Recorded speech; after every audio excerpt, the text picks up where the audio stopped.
Por lo general, cuando nos encontramos en nuestra cultura, preguntamos, ¿qué haces? Y si me preguntas, ¿qué haces? Mi respuesta sería, bueno, soy profesora del Antiguo Testamento, autora y oradora. Eso es lo que estoy haciendo. Pero el problema es que nuestra identidad está demasiado ligada a lo que hacemos. Y esto es un problema porque no siempre podemos hacer, es posible que no siempre podamos hacer lo que estamos haciendo ahora. No podemos definirnos por lo que hacemos porque es una base inestable. Si preguntas, ¿quién eres? No debería decir, soy profesora del Antiguo Testamento, ¿y si mañana tengo un accidente? ¿Y ya no puedo hacer estas cosas? Entonces, ¿quién soy? A la gente le gusta preguntar a los niños qué quieren ser cuando sean grandes. Y cuando era niña, mi respuesta era, quiero ser astronauta, misionera, cantante famosa. Si no estabas mirando, lo haré de nuevo. Astronauta, misionera, cantante famosa. En mi mente, así es como pensaba. Iría a una tribu de la jungla en algún lugar y traduciría la Biblia durante 4 años, y luego tendría que volver a casa con permiso. Y mientras estaba de permiso, hacía una misión espacial y una gira de canto, y luego regresaba. Así es como pensaba. En mi mente sonaba bien. ¿Qué tiempos aquellos? Terminé convirtiéndome en misionera durante muchos años con S&M, pero nunca he sido astronauta y no voy a cantar para ustedes esta noche. Quiero presentarles a un amigo mío llamado Ken Wei. Ken es profesor de Antiguo Testamento en Biola, donde trabajo.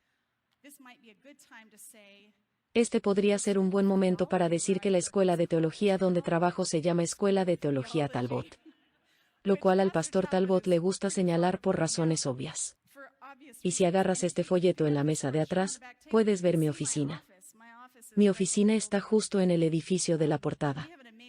Tenemos una facultad increíble, 70 hombres y mujeres enseñando Biblia, teología, ministerio cristiano, consejería, solo en nuestra escuela de teología. Y luego hay un par de cientos de profesores que enseñan otras disciplinas. Ken estaba en el comité que me contrató. Y hace unos 3 años, tuvo una experiencia que le cambió la vida. Él se estaba preparando. Era como yo, escribiendo libros y dando clases, y se habría identificado a sí mismo como un profesor del Antiguo Testamento. Pero hace unos 3 años, comenzó a tener algunos síntomas extraños, y fue justo antes de ir a Israel. Iba a llevar a un equipo de estudiantes a Israel en una gira y comenzó a notar que tenía moretones por todas partes. Cada vez que chocaba con algo, obtenía moretones. Y luego notó que sus encías estaban muy sensibles. Y algunos de ustedes ya saben de qué hablo porque saben a dónde va esto. Bueno, resulta que Ken tenía leucemia. Comenzó tratamientos para la leucemia y durante un buen año o más, probablemente año y medio, porque luego entró el modo pandemia, y luego tuvo que tener mucho cuidado de no ir a ningún lado. Ken no podía dar sus clases. Y ya no tenía el enfoque mental para poder trabajar en un comentario sobre Éxodo. Entonces, ¿quién es Ken si no está dando clases, escribiendo libros y llevando a los estudiantes de viaje? Tuvo que cambiar completamente de marcha con esta crisis de salud. Y acabó pasando muchas horas en las salas de espera de los hospitales. Y recibir infusiones y ver médicos e interactuar con enfermeras. Y sus alumnos lo extrañaban mucho. Le hicieron una obra de arte. Y oraron por él. Y de hecho, toda una comunidad de personas, como se pueden imaginar, se animó a orar por Ken y orar por su curación. Estoy feliz de decir que Dios lo ayudó y está en remisión y ha vuelto a enseñar nuevamente. Y ya está mejor. Tiene algunos síntomas residuales, pero está mucho mejor. Pero esa temporada lo llevó a tener en cuenta su identidad, porque si vinculamos nuestra identidad demasiado con lo que hacemos, entonces cuando ya no podamos hacerlo, o que cuando lleguemos a la edad de jubilación, luego tenemos esta gran crisis de identidad. Cuando entendemos de quién somos, descubrimos por qué estamos aquí. Y de eso les voy a hablar esta noche. Y eso es lo que creo que descubrimos cuando entendemos lo que sucedió en el Sinaí. El Sinaí puede parecer un lugar extraño para ir a hablar sobre la identidad y la misión cristianas, pero en realidad creo que no podemos entender quiénes somos, o qué nos ha llamado Dios a hacer en el mundo a menos que regresemos al Sinaí. Simplemente no hay forma de evitarlo. Comencemos con la primera formación de identidad real que ocurre en el Sinaí. ¿Conoces la historia de Moisés y cómo en Éxodo, capítulo 3, él solo estaba haciendo su trabajo, solo pastoreando ovejas? Y él aparece en esta montaña y ve esta vista de un arbusto que está ardiendo pero no ardiendo. Y has escuchado la historia y has pensado en cómo Dios llamó a Moisés en ese momento. Pero quiero pensar no solo en su vocación, sino también en su identidad. Imagina que eres Moisés, nacido de una hija de Leví, del pueblo de Israel, en Egipto. Pero luego, antes de que puedas decir mamá, te colocan en un arca entre los juncos, para ser salvo de la ira del faraón. Y luego la hija del faraón te encuentra, y te adopta y te cría en su casa. ¿Quién eres? ¿Eres hebreo? ¿O eres egipcio? Existe esta ambigüedad muy interesante en la identidad de Moisés que lo sigue a través de estos primeros capítulos de Éxodo, y casi puedes verlo luchando con ella. Cuando sale, se nos dice en el capítulo 2. Cuando Moisés creció, salió a donde estaba su propio pueblo y los vio en su duro trabajo. Este es el narrador hablando, no Moisés hablando. ¿Sabe que estos son su propio pueblo? ¿O es solo el narrador que nos dice eso? Nos preguntamos, ¿se da cuenta Moisés de que es uno de ellos? ¿Sabe que es adoptado? ¿O va a estar en el proceso de averiguarlo? Vemos que se identifica con ellos hasta cierto punto. Vemos que está preocupado por la opresión y por el trabajo forzado que están experimentando. Y trata de hacer algo al respecto, aunque no es tan efectivo. Hay, de hecho, montones y montones de supervisores egipcios. Si matas a uno y lo escondes en la arena, en realidad no soluciona el problema. Probablemente solo signifique que los trabajadores hebreos serán acusados de asesinato, cuando el supervisor no aparezca y perfore su tarjeta de tiempo. Moisés está tratando de hacer algo con respecto, pero no está claro con qué partido se identifica completamente. Y luego, al día siguiente, sale y ve a dos hebreos peleando y trata de intervenir. Y el tipo dice, ¿quién te hizo gobernante y juez sobre nosotros? ¿Estás pensando en matarme como mataste al egipcio? No lo reciben como uno de los suyos. Él no es el héroe de la ciudad natal. Es más como, ¿quién te crees que eres? Moisés está atrapado entre dos mundos. Está en esta especie de espacio híbrido donde no es realmente un hebreo y no es realmente un egipcio. ¿Y entonces qué hace? Huye por el desierto. Aparece en un pozo en Madián, rescata a unas pastoras. Y van a casa y le dicen a su papá: un egipcio nos rescató. Si pasas por todas las historias de la Biblia sobre conocer a una mujer en el pozo, porque hay toda una serie de ellas. Hay un patrón en estas historias. Un patriarca viaja. Aparece en el pozo. Me voy a perder algunos pasos, pero tengo un video del martes de la Torá con todos los detalles si quieres rastrearlo. Aparece en el pozo. Se sienta. Hace alguna hazaña de fuerza o alguna prueba de quién es. La chica lo invita a casa. Se le ofrece hospitalidad. Hay una propuesta de matrimonio. Pero uno de los pasos que siempre sucede en todos los otros, el patriarca se encuentra con una mujer en las escenas del pozo, es que el patriarca identifica de dónde es. Y eso falta en el capítulo 2 de Éxodo. Moisés no dice de dónde es. Y después de leer Génesis, eso es lo que esperamos que diga a continuación, pero no lo dice. Tal vez porque en realidad ni siquiera lo sabe. Las mujeres lo llaman egipcio, y luego él se casa con una madianita, y luego tienen un bebé y llaman a su hijo Gershom, lo que significa extranjero allí. Y me pregunto, ¿estás diciendo esto porque te has convertido en un extranjero en Madián? ¿O por qué creciste pensando que eras egipcio y de repente te convertiste en un extranjero allí cuando te diste cuenta de que realmente no eras egipcio? ¿O cuando te echaron de tu familia y tuviste que huir? Entonces, ¿dónde eres un extranjero? Moisés es un extranjero en todas partes. Él no pertenece completamente a ninguna parte. Es como un niño de la tercera cultura al que siempre le falta algo. Cuando Dios se encuentra con Moisés en la zarza ardiente, se encuentra con un hombre que no sabe quién es. Y Moisés ha estado apacentando el rebaño de Jetro. Y cuando llega al monte y ve la zarza ardiendo, la voz que sale de la zarza dice, Moisés, Moisés. Y Moisés dice, aquí estoy. Y Dios dice, no te acerques más. Quítate las sandalias porque el lugar donde estás parado es tierra santa. Y luego dijo, yo soy el Dios de tu padre. Y cada otro lugar donde Dios dice esto, es, yo soy el Dios de tus padres. Plural. Pero aquí es singular. Lo cual creo que es interesante porque nos detiene en seco, no es lo que esperábamos escuchar.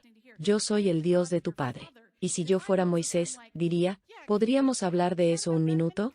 ¿Podríamos aclarar algo? ¿Quién es mi padre? ¿Cómo? ¿A quién te refieres? El esposo de la hija de Leví, que ni siquiera se nombra hasta más tarde en Éxodo, que parece estar ausente cuando nace Moisés, porque ni siquiera está involucrado en poner la canasta en el río. ¿O es Faraón o quien sea? ¿Está casada la hija del Faraón? No lo sabemos. Cuando Dios dice, yo soy el Dios de tu padre. Si soy Moisés, mis oídos se están animando, tal vez consiga unas respuestas. Y luego dice, el Dios de Abraham, Isaac y Jacob. Y si soy Moisés, esta es la mejor noticia que he escuchado en mucho tiempo, porque me he estado preguntando quién soy, y ahora lo sé. Soy un hebreo. Dios se me aparece y llama a Abraham, Isaac y Jacob mi padre. Eso significa que pertenezco al pueblo hebreo, incluso si no quieren tenerme. Ahí es donde pertenezco. En el Sinaí, Moisés descubre en ese momento, Moisés descubre quién es Yahweh. Y también quién es. Es una revelación simultánea. Así es, por cierto, siempre como funciona. Descubrimos quiénes somos a medida que descubrimos quién es Dios. No podemos tener uno sin el otro. Los dos van de la mano. Y así Moisés hace este descubrimiento en el Sinaí. Y lo que encontramos en el libro de Éxodo, que es muy divertido, es que todas las cosas que le suceden a Moisés en los primeros 4 capítulos, le suceden a toda la nación en los siguientes capítulos.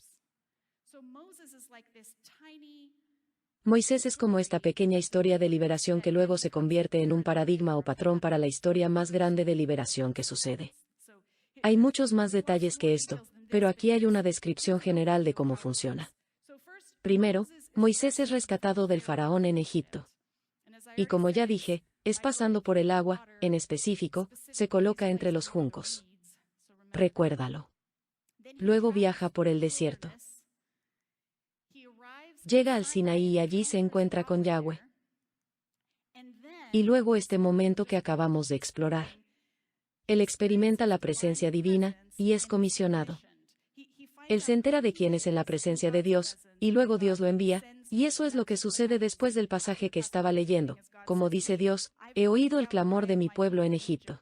Y si soy Moisés, estoy pensando, yo también escuché eso y traté de hacer algo al respecto, y realmente no funcionó. Me alegro de que vayas a hacer algo al respecto.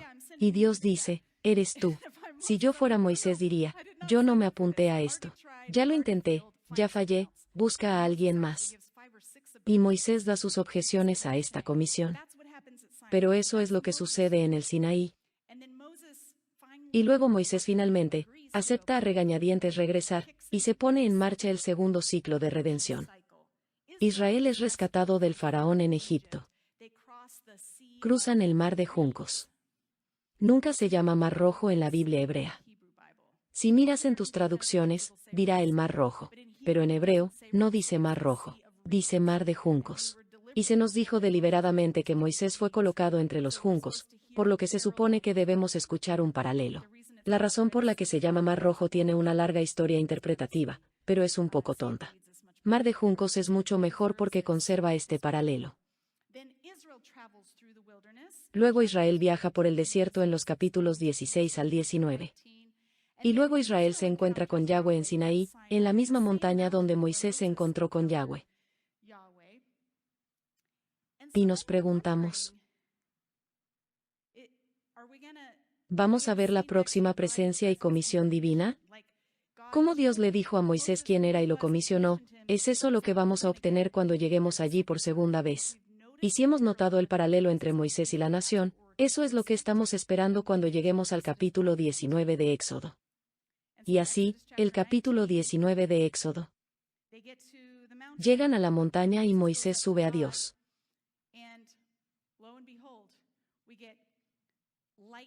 Y aquí, tenemos relámpagos, humo, terremotos, y una presencia muy obvia de Dios en la montaña. Y luego pensamos, lo siguiente es identidad y comisión. Y por supuesto, eso es lo que sucede. Mi pasaje favorito en toda la Biblia es este de Éxodo 19, donde Dios le dice a Moisés que le diga a la gente: vosotros habéis visto lo que he hecho a los egipcios, y cómo os he tomado sobre alas de águilas y os he traído a mí. Ahora pues, si en verdad escucháis mi voz y guardáis mi pacto, seréis mi especial tesoro entre todos los pueblos, porque mía es toda la tierra, y vosotros seréis para mí un reino de sacerdotes y una nación santa. Estas son las palabras que dirás a los hijos de Israel. Esto puede sonar como algo lindo y muy mono, esta frase en especial, mi especial tesoro. Como mi animal de peluche favorito o algo así. Este es en realidad un término técnico en hebreo. La palabra hebrea detrás de esa frase es la palabra segula. Todos digan segula. Sí, es un tesoro y es una posesión, pero no es solo eso. Si estuviera recolectando algo de valor y lo estaba almacenando para mí, podría llamarlo mi ségula. Pero la palabra también se usó en sentido figurado para referirse a personas específicamente en relaciones de tratados.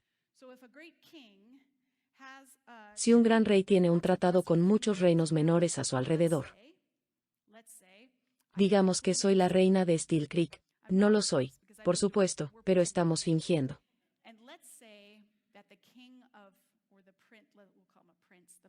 Y digamos que el príncipe, lo llamaremos príncipe, el príncipe de Fort Meade, y el príncipe de Rock Hill ven que tengo muchas tierras y recursos, y se dan cuenta de que tengo más poderío militar que ellos. Y están un poco preocupados porque tal vez Fort Meade esté preocupado por Rock Hill. Está creciendo, y no quieren ser superados.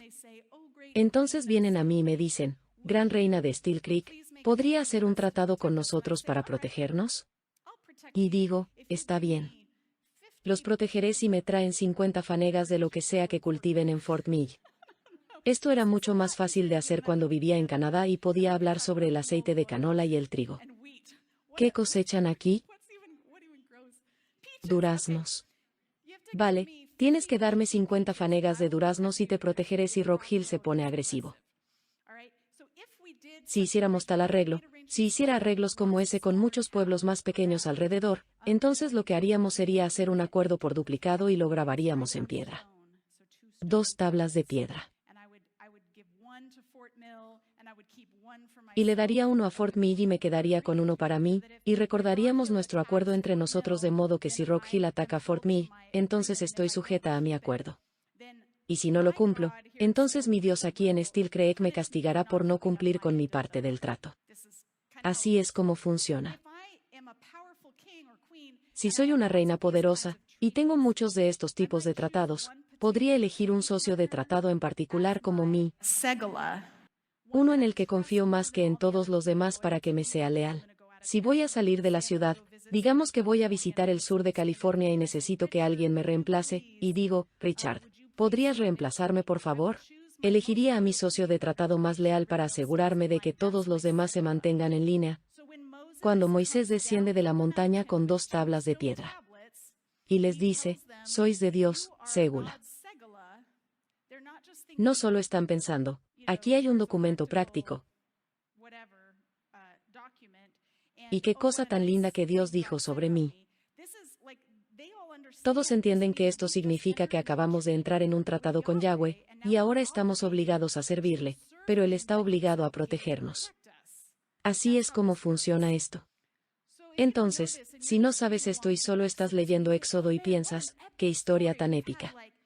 Hemos tenido el rescate de Moisés y luego el rescate de Israel, tuvimos todas las plagas y los ejércitos de Faraón derrotados en el mar, y cruzamos el desierto y maná y codornices y guau, y agua. Y luego llegamos al Sinaí y hay gloria viniendo de la montaña y luego.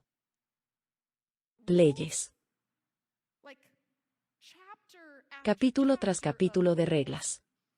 ¿Qué tienes que mantener? Podríamos sentir que Dios se perdió la lectura de cómo ganar amigos e influir en las personas. O tal vez terminemos pensando cómo Dios necesita algún consejo sobre cómo manejar mejor las cosas. Se siente irrazonable si te has perdido esta dinámica de pacto. Parece irrazonable que de repente tengas todas estas leyes. Se siente muy anticlimático. Pero si eres Israel y entiendes que acabas de entrar en un pacto con Dios, y que eres su posesión más preciada, te entiendes como un representante o un emisario de Dios. Y todas estas reglas son cómo vas a hacerlo. Vas a ser un reino de sacerdotes y una nación santa. ¿Cómo es ser una nación santa? Bueno, así es como se ve en la agricultura, así es como se ve en las relaciones familiares, y así es como se ve en otros arreglos económicos. Todas las leyes que recibimos en el Sinaí están ahí para ayudar a la gente a entender cómo cumplir con su vocación. Como un pueblo que representa a Yahweh. Creo que la razón por la que llegamos allí y lo hacemos al revés es porque no prestamos atención a dónde encajan las leyes en el libro del Éxodo.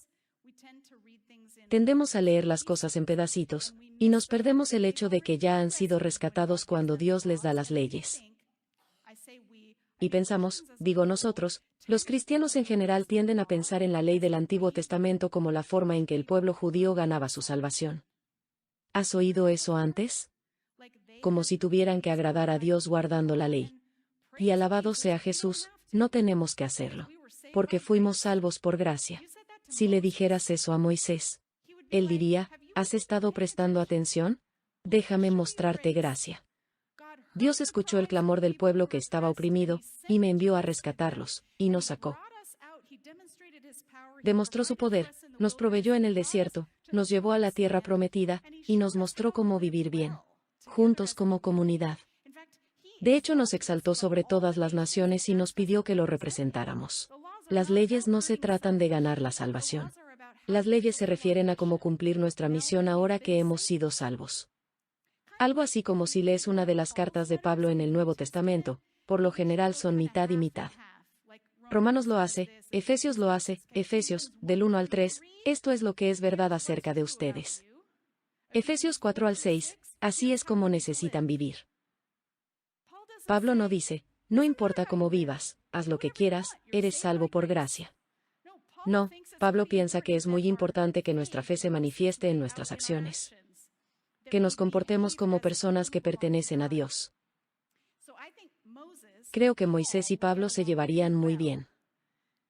Porque ambos entienden que somos salvos por gracia. Pero no somos salvos para simplemente sentarnos y no hacer nada. Somos traídos a una vocación, y esa vocación es representar a Dios entre las naciones.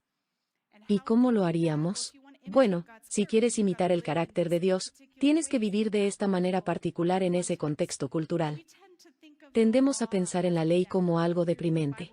Si estás leyendo la Biblia y llegas a Éxodo 20 y siguientes, te aburres. Seguro están cargados con un montón de leyes. Quiero decir, para las personas redimidas de la esclavitud, uno pensaría que Dios les daría un descanso. Y no parece que Dios se los esté dando. Pero no es así como el pueblo de Israel habla de la ley. Dicen cosas como, gozosos son los que obedecen sus leyes. Me he regocijado en tus leyes tanto como en las riquezas. ¿Cuándo fue la última vez que te sentaste y dijiste, vaya, estoy tan agradecido por la ley de Dios? Usualmente no es como lo pensamos, pero esto es lo que dice el salmista, caminaré en libertad, porque me he entregado a tus mandamientos. ¿Libertad?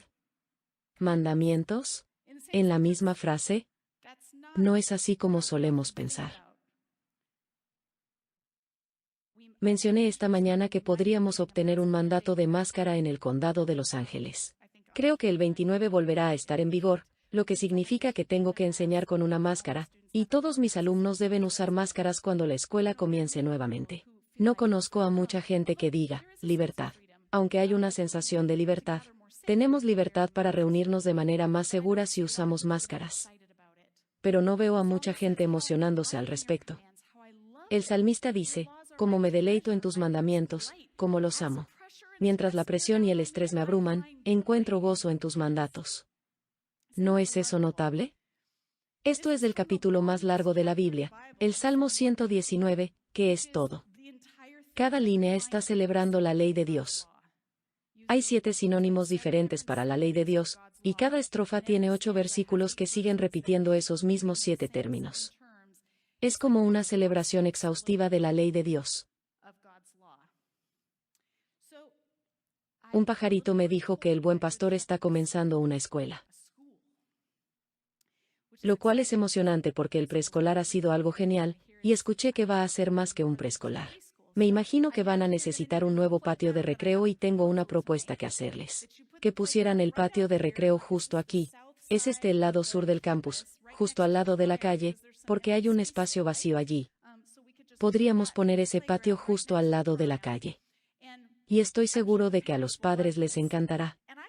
Y creo que ninguna de estas cosas pasadas de moda, cercas y reglas. Demos realmente a los niños un poco de libertad.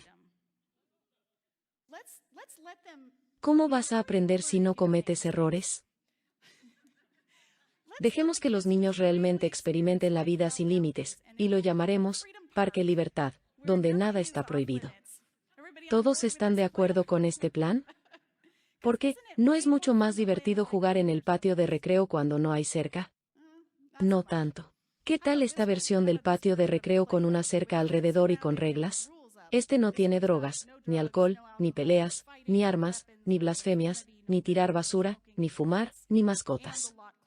Y el estacionamiento cierra al atardecer o a las 8:30 p.m., lo que ocurra primero. Nunca he conocido a un niño que, cuando lo llevan a los parques, diga, mamá, no voy a jugar en esa cosa, eso no me parece divertido, porque tiene una cerca alrededor. El niño no está mirando la cerca, el niño está mirando el patio de recreo. Están felices de correr en él, y mamá se sentirá mucho mejor acerca de llevar a los niños al patio de recreo si sabe que cuando juegan a la mancha, no van a correr accidentalmente hacia la calle.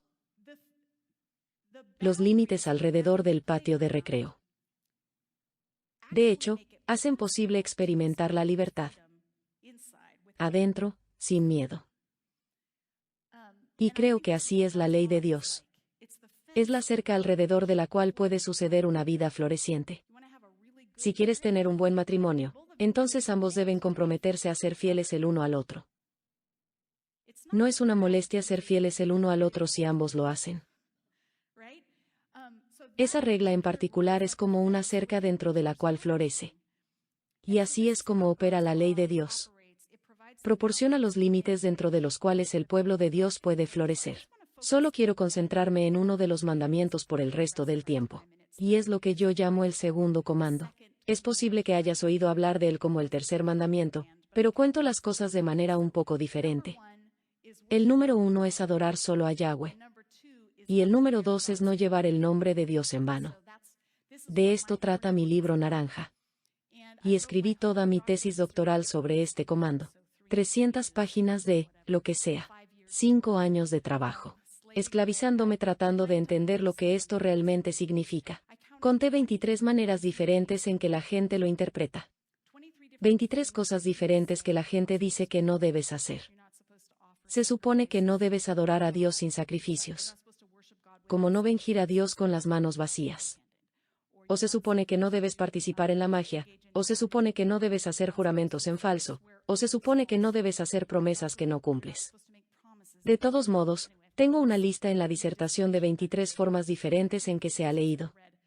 22 de las cuales creo que están mal. En hebreo, así es como se lee.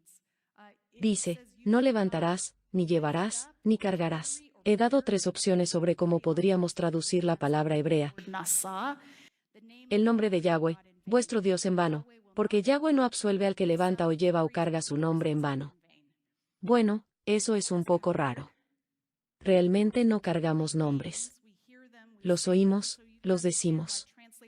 Puedes entender por qué los traductores llegaban a este versículo y dirían, esto debe ser una forma de hablar de otra cosa. Debe haber algo que falta aquí que se está asumiendo.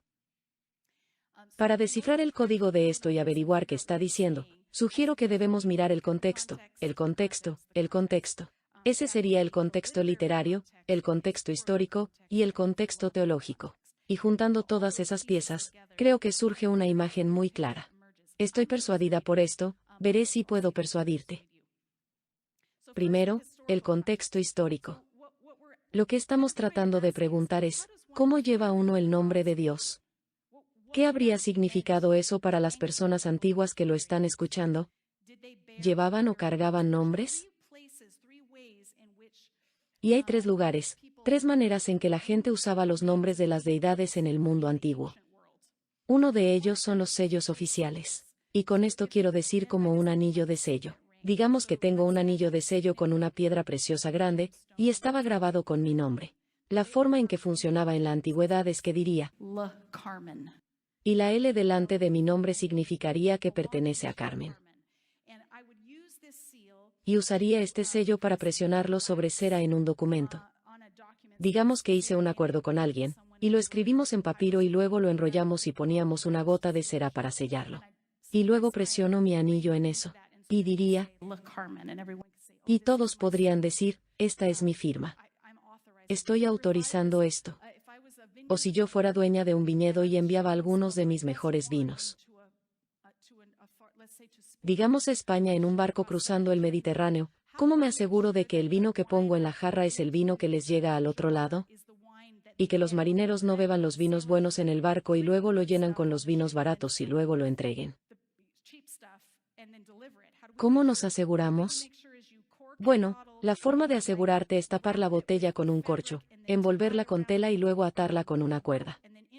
Y luego en el nudo de la cuerda, pones un poco de arcilla, y luego presionas mi anillo en la arcilla y lo dejas secar. Y ahora no hay forma de que puedan replicar mi firma, porque nadie más tiene mi anillo de sello. Y así, en España, cuando reciben el envío, pueden decir, este tiene la firma de Carmen. Así es como funcionaban los anillos de sello, pero había algunos anillos en la antigüedad que tenían nombres divinos. Un templo podría tener uno. Está inscrito con el nombre del dios que se adora en ese templo para marcar la correspondencia oficial, o lo que sea en el templo. Algunas personas, algunos sacerdotes en realidad llevaban los nombres del dios en estos anillos de sello. Otro lugar donde vemos nombres divinos es en inscripciones de piedra, ya sea en las fronteras del reino de alguien. Pondrían una piedra en honor a un dios. O cuando construían un templo, ponían una inscripción en piedra, a veces en los cimientos del templo, diciendo quién lo construyó y a qué dios está dedicado. Y luego, probablemente lo más relevante para nuestra pregunta aquí sobre qué significa llevar el nombre de Dios es la marca humana. Era común en la antigüedad que los dueños de esclavos marcaran a sus esclavos con su nombre. Si tuviera un esclavo, le pondría mi nombre, lo tatuaría o lo marcaría con mi nombre para demostrar que me pertenece, o viceversa. Si yo fuera la esclava de alguien, me tatuaría su nombre. Y si trabajabas en un templo, si te dedicabas a servir en el contexto de un templo, entonces serías marcado con el nombre de la deidad a la que servías. Tenemos alguna evidencia textual de que esto sucedió con la diosa Ishtar en Mesopotamia. Aquellos que habían dedicado su vida a su servicio fueron marcados en la cara o en el dorso de la mano con el símbolo de su estrella, para mostrar que le pertenecían. Para un israelita que está escuchando este mandato, no llevarás ni cargarás el nombre de Yahweh en vano. No están pensando automáticamente en todas estas otras cosas, juramentos o lo que sea. Probablemente estén pensando en este tipo de formas en que se usan los nombres divinos. Y si algo está inscrito con el nombre de un Dios que implica propiedad, implica soberanía, que esto es propiedad de Dios. Dios es soberano sobre esto, y Dios está obligado a protegerlo. Le gustaría marcar su edificio con el nombre de Dios para que Dios proteja su edificio. Porque ahora el nombre de Dios está en juego. La reputación de Dios está ligada al destino de lo que él o ella posee. Tenemos una carta antigua. Es una carta aramea que se encontró en Egipto sobre la ciudad de Jerusalén, en el que alguien dice, sobre el Dios, Dios, tu nombre está en esta ciudad. Se trataba de un rey egipcio que era dueño de la ciudad de Jerusalén en ese periodo. Creo que está en las cartas de Amarna, 287 o algo así. Pero como rey, tu nombre está en esta ciudad, tienes que venir a protegernos. Hay un ejército enemigo acercándose a nosotros, y si nos conquistan, no quedarás muy bien. Tienes que mostrar tu fuerza. Ven a protegernos. Ese es el tipo de idea detrás de poner un nombre divino en algo. ¿Si están entendiendo? Este es nuestro contexto histórico. Para el contexto literario. No tenemos que pasar muchos capítulos para llegar a Éxodo 28. Desde Éxodo 20 al 28, donde Moisés todavía está en la montaña, todavía recibe instrucciones para llevárselas a los israelitas. Y aquí está recibiendo instrucciones sobre cómo construir el tabernáculo y que se supone que debe usar el sumo sacerdote. Y una de las cosas que se supone que debe usar el sumo sacerdote es esta elegante valija en su pecho, y la valija tiene 12 piedras preciosas. Y cada una está inscrita con uno de los nombres de las 12 tribus. Y dice, y Aarón llevará los nombres de los hijos de Israel en el pectoral del juicio sobre su corazón cuando entre en el lugar santo, continuamente por memorial delante del Señor. Es la misma frase, llevar los nombres. Es lo mismo que el mandato de no llevar el nombre. En ambos textos, y están separados por un par de capítulos, ambos en el Sinaí, ambos en el mismo libro. Y es notable lo difícil que es encontrar un comentario bíblico que reconozca la conexión entre los dos. Buscarán en los Salmos, o buscarán en algún texto egipcio para, ¿cómo entendemos esto? Pero no miran esto, y está justo aquí. Entonces tenemos al sumo sacerdote llevando nombres literalmente en su cuerpo. Y luego tiene en su frente un medallón de oro puro que está grabado como el grabado de un anillo, o un sello. Santo perteneciente a Yahweh. Lo atarás al turbante con un cordón azul. En su frente dice, Santo perteneciente a Yahweh. Ahí está el nombre divino Yahweh que he marcado con un círculo. Y te fijas que está esta cosita delante, que es la letra L en hebreo. Recuerda que dije que el anillo diría. El sumo sacerdote tiene a sobre su cabeza. Lo que significa pertenece a Yahweh, como si Yahweh se inclinara con su anillo de sello divino y estampara la frente del sumo sacerdote. Y luego tenemos al sumo sacerdote, tan pronto como esté bien vestido con su traje y haya pasado por toda la ceremonia de consagración. Lo primero que hace el primer día, su primer día de trabajo después de que el tabernáculo está operativo, es salir y levantar la mano y declarar esta bendición. Yahweh te bendiga y te guarde. Yahweh haga resplandecer su rostro sobre ti, y tenga de ti misericordia. Yahweh alce sobre ti su rostro, y te dé paz. Dice el nombre Yahweh 3 veces. Y ahí es donde solemos detenernos cuando leemos este texto. Pero el siguiente versículo es realmente significativo. Dice, así invocarán mi nombre sobre los hijos de Israel, y yo los bendeciré. Al levantar sus manos y pronunciar el nombre de Yahweh sobre ellos. Es como si el nombre flotara en el aire y aterrizara en cada frente. Es como un tatuaje invisible. O una marca invisible. Todo israelita lleva el nombre de Yahweh. Lo llevan en su persona. Creo que entre la ropa del sumo sacerdote.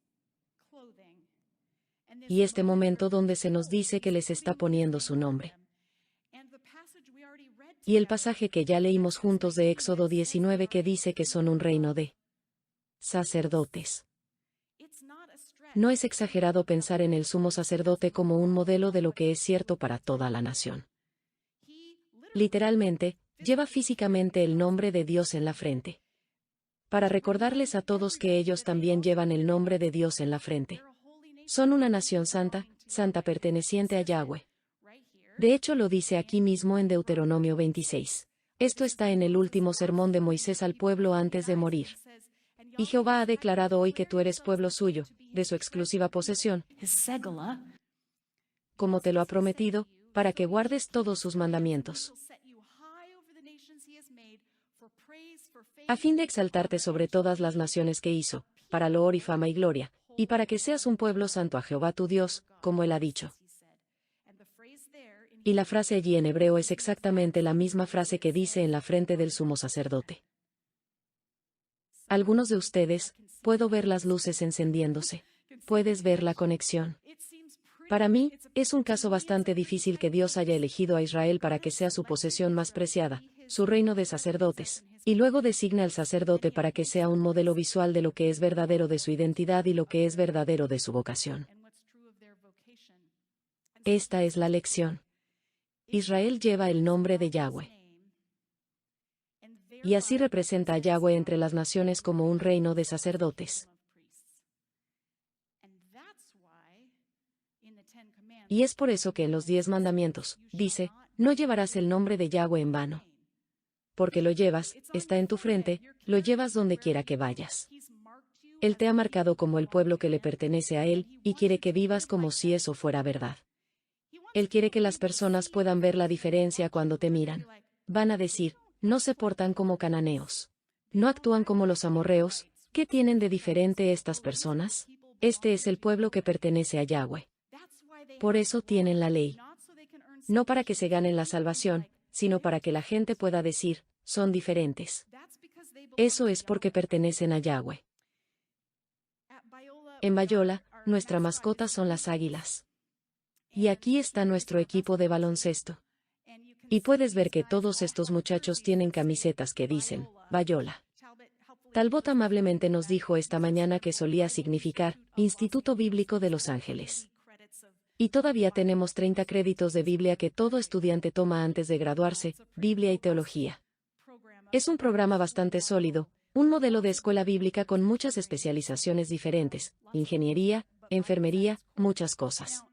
Si nuestros jugadores de baloncesto, quienes han firmado una declaración de fe y han venido a estudiar la Biblia con nosotros junto con sus otras especialidades. Si fueran a jugar contra nuestro rival, Azusa Pacific. Y digamos que derrotan a Azusa Pacific, pero son muy groseros todo el tiempo. Digamos que están hablando mal de los árbitros. Digamos que encuentran a los jugadores de Azusa después del partido detrás del gimnasio y les dan una paliza. Digamos que están usando malas palabras. Eso refleja muy mal a la Universidad de Bayola. Debido a que representan a Bayola, dice algo sobre la escuela y sobre lo que toleramos si nuestros atletas se comportan de una manera que deshonra a la escuela. De la misma manera que cada uno de nosotros usa una camiseta invisible, estamos en el equipo Yahweh. Puedo recordar cuando vivíamos aquí en Steel Creek, solía ir al Aldi por el 160. No sé si todavía está allí, rumbo a Walmart. Y recuerdo un día que estaba allí con mis hijos pequeños, y estábamos en el estacionamiento, y acababa de descargar las compras, y acababa de poner a los niños en la camioneta y dije, súbanse a sus asientos y abróchense el cinturón. Y luego fui a dejar el carrito de compras. Y vuelvo al auto y todavía no están en sus asientos. Y estaba tan frustrada porque tal vez hacía mucho calor y humedad como hoy. Y no quería estar en el estacionamiento. Y les grité, les dije que se subieran a sus asientos y se abrocharan, ¿qué les pasa? Y me di la vuelta y allí estaba la secretaria de la escuela de niños de la primaria Rivergate. Un lugar donde había estado trabajando como voluntaria y tratando de ser una luz para Jesús. Y en ese momento, estoy pensando, estoy fallando en llevar el nombre de Dios con honor.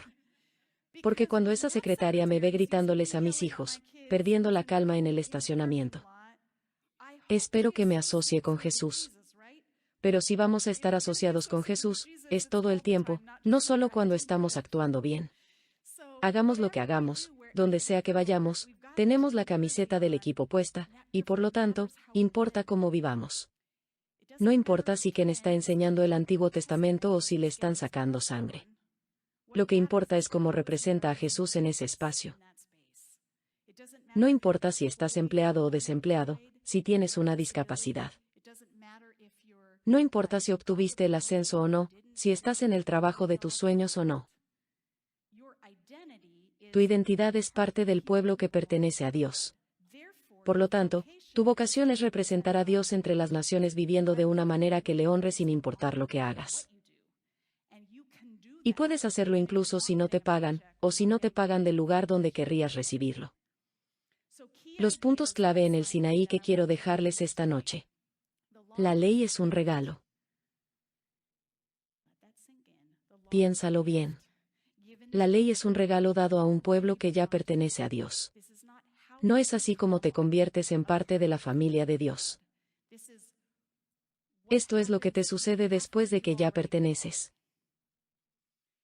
La ley enseña a Israel cómo cumplir su misión de representar a Dios. Y dado que ese es el caso, nosotros como cristianos, en realidad tenemos que prestarle más atención de la que tal vez nos hemos inclinado.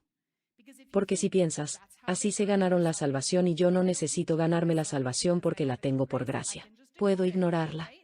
Puedo incluso tacharla en mi Biblia. No, si esta es su misión, entonces se convierte en un paradigma o un modelo de cómo vivo mi misión. Eso no significa que tomemos las leyes y las hagamos exactamente.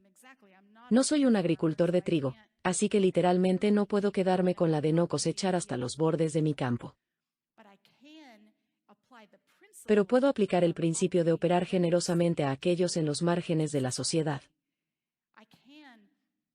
Puedo pensar en cómo hago negocios de una manera que honre a Dios.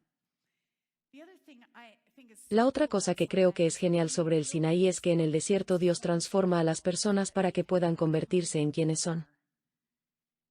Dios ya los amaba y ya se preocupaba por ellos antes de sacarlos de Egipto. Pero tenía que sacarlos de Egipto antes de poder convertirlos en la sociedad en la que quería que se convirtieran. Él los trae a este lugar desierto. En el libro, hablo de él como espacio liminal. La palabra limen es la palabra en latín para umbral. Si te imaginas, no puedo ir hacia allá, pero si me imaginas en la entrada de esta habitación. En realidad, esto tiene un umbral muy grande porque hay como dos puertas entre las que interponerse. Si estás parado en ese umbral, no estás en la sala de estar ni en el vestíbulo. Estás en el medio, estás en el espacio liminal. Y el desierto es un espacio liminal porque ya no estás en Egipto, pero aún no estás en la tierra prometida, y toda tu rutina ha sido interrumpida. Y cuando toda nuestra rutina se ve interrumpida, por lo general nos ponemos de mal humor y estamos abiertos al cambio. Una vez escuché un estudio que decía que las personas suelen cambiar de marca de pasta de dientes cuando se mudan. Que es realmente extraño. Te cambias de Colgate a Crest o lo que sea. Si vas a hacer un cambio, sucede cuando te mudas. Colgate está en todas las tiendas, no hay razón para cambiarse a Crest cuando te mudes. Pero estar en un lugar nuevo y comprar en una tienda nueva y verla en un lugar nuevo en el estante de alguna manera te reinicia, y estás abierto a nuevas posibilidades a las que no estabas abierto antes. Cuando Dios los saca de Egipto, todo se trastorna y puede rehacerlos. ¿Y no crees que todos hemos estado un poco perturbados en los últimos años? Cuando escribí este libro, fue antes de que comenzara la pandemia. Se lanzó en diciembre de 2019. No tenía idea de que todo el mundo estaría en un espacio liminal al mismo tiempo, y que tendríamos que repensar todo sobre nuestra vida comunitaria juntos. Cómo ir a la iglesia, cómo trabajar, cómo se van a dar las clases. Quiero decir, todo se interrumpió y mucho fue incómodo, pero recuerda mis palabras, algo bueno saldrá de esto. Porque cada vez que hay una situación alterada, hay un nuevo pensamiento creativo y resolución de problemas, y nuevas posibilidades que no existían antes. Esto se está transmitiendo en vivo, y no sé si lo hacíamos hace 5 años, si eso hubiera estado sucediendo.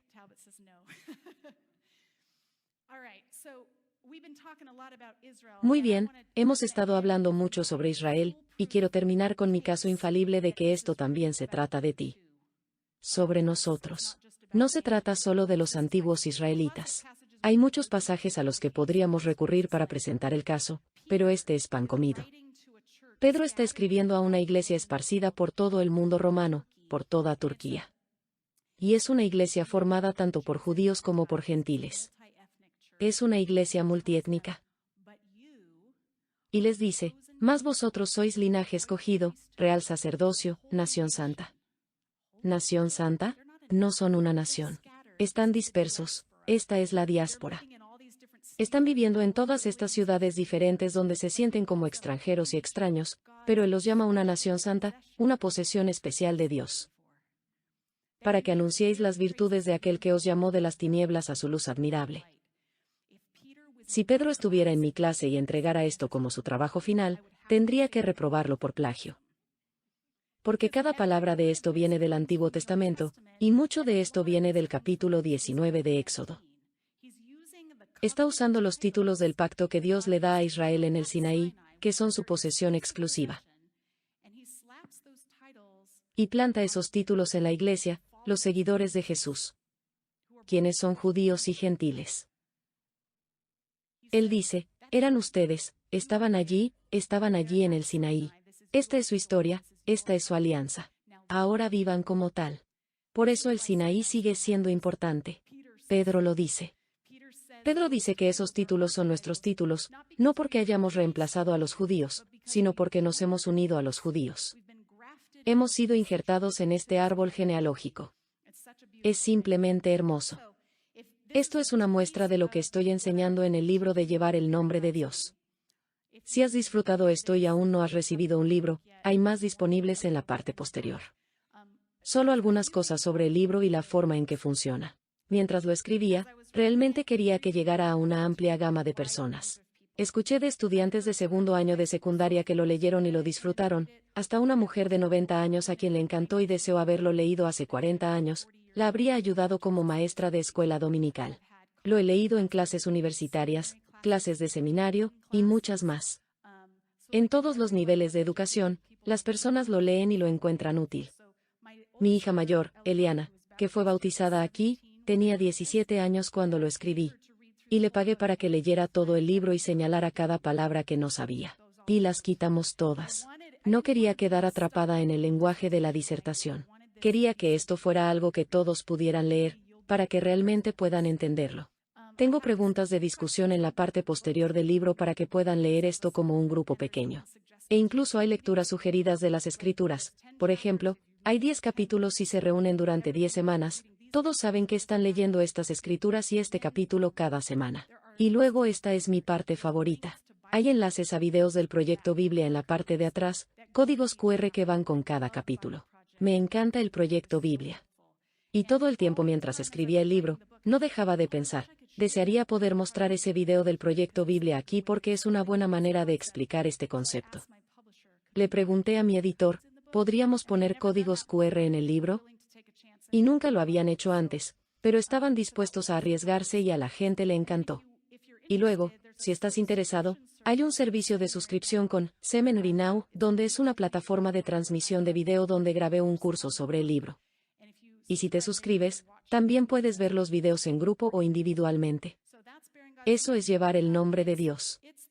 Es la popularización de las ideas que desarrollé en mi disertación, que es la de la izquierda. Solo traje uno de esos conmigo porque se necesita un verdadero nerd para apreciarlo. Sé que tenemos un par de nerds en la sala. Y luego tengo Éxodo ilustrado en hebreo, que es una novela gráfica al estilo de un cómic, todo el texto hebreo de Éxodo. Entonces, si estás aprendiendo hebreo, esta es una forma divertida de practicar. Y luego Llevar el Nombre de Dios ha sido traducido al español. Así que si hablas español o si conoces a alguien que hable español, esta es una manera de compartir el libro con ellos. Y luego tengo un blog, estoy en YouTube, estoy en Twitter, Facebook y Goodreads. Puedes encontrarme en todos los lugares en los que estás y me encantaría estar en contacto.